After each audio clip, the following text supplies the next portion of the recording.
Ready?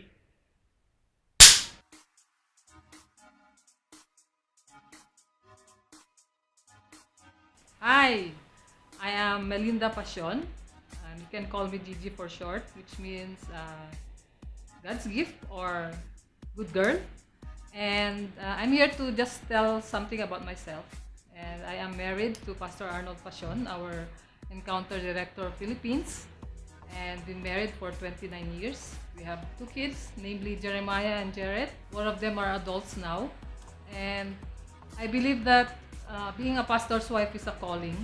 And I believe na from the first time or the moment I prayed for Pastor Arnold to be my husband, I believe that God called me to be his wife because I know na being a pastor's wife is a calling kasi hindi lahat tayo nagiging pastor's wife. And I am a graduate of a Bachelor of Arts in Economics, St. Louis University. And when we got married with the Pastor Arnold, I'm working with a doctor already. Medyo malayo sa aking course, but God brought me there. And it was some people who, from the church, brought me to that job.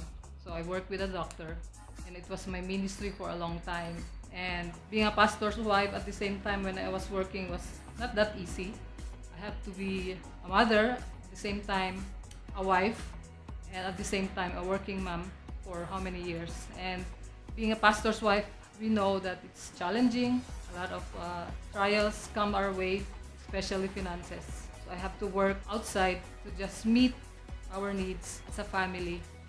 And being in the ministry and praying that ministry is just part of me and accepting it is one of the best decision I made, because being a pastor's wife is not easy, and it was not the last calling that I had.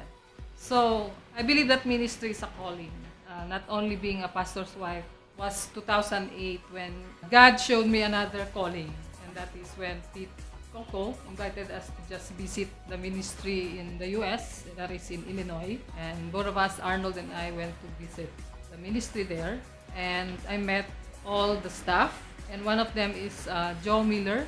She's married to Ben Miller, who is also the pastor of our Encounter US. And I was there for a week. But one of the things that we did there was to invite me and to join her in her life groups, wherein maybe it was four times that I went with her for a life group. And there I saw how God works in Miller's life, the Millers or even Joe Miller's life, when I said, oh, I like what she's doing. It's a ministry at the same time working. And setting aside the pay, I think I would also enjoy that ministry wherein Joe was doing. So at that time, before I went back to California, I asked Pete, tinanong ko si Pete kung pwede akong mag-ministry din. Tinanong ko kung pwedeng maging part din ako ng staff or be part of the ministry like what Joe Miller is doing. And then the answer of Pastor Pete then was, he said, it could be hard because maybe financially the ministry could not support me if ever I would aalis ako sa work ko and then pupunta ako sa ministry, baka hindi ako masuportahan ng financial completely. So from then on, ang sabi ni Pastor Pete noon, why don't we just start praying for that desire of your heart, and I believe God will bring you to that time when it is really God's time. So then on, keep praying that was 2008, and then it came 2012.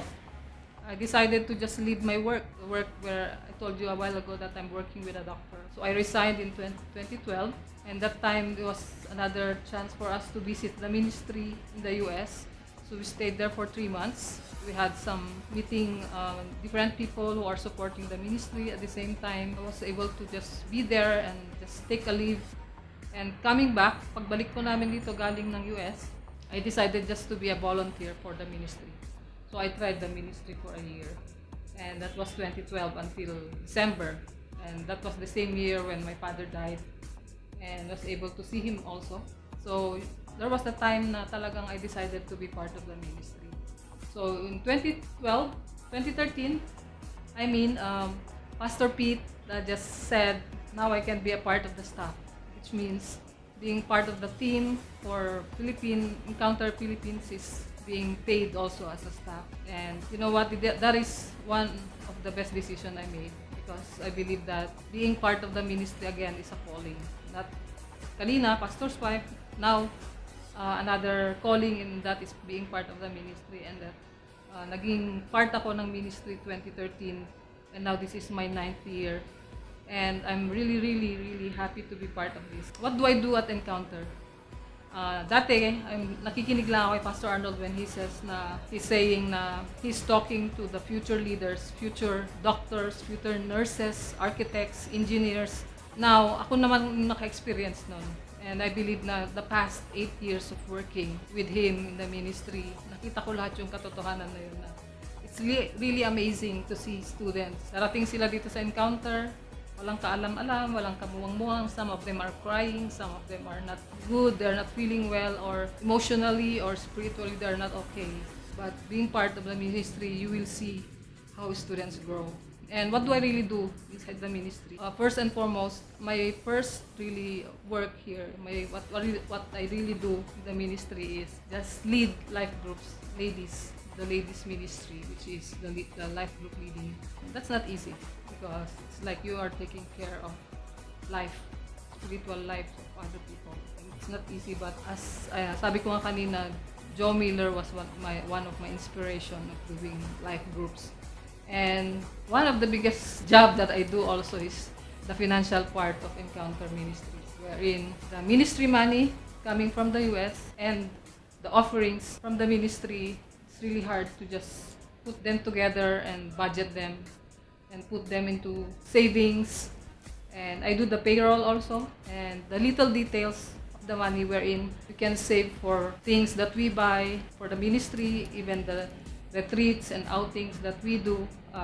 All the finances, it's really hard to handle, but it's been a blessing to be part of ministry, handling money, but with God's supervision and guidance, nagagawa ko naman siya lahat. Having a woman's touch in the ministry, I guess I'm the only woman staff in the ministry, aside from our volunteers. Of course, there's a difference when the women get involved in the ministry, because alam niyo naman ang babae, iba ang detalye na nakikita natin. And I believe that all of these are my calling. And I want to share it with you right now na God doesn't need perfect people to do His ministry. All He wanted is when our heart is committed to the ministry and we are 100% ready to serve Him without hesitation, it's an opportunity to continue God's work in His vineyard. God bless us.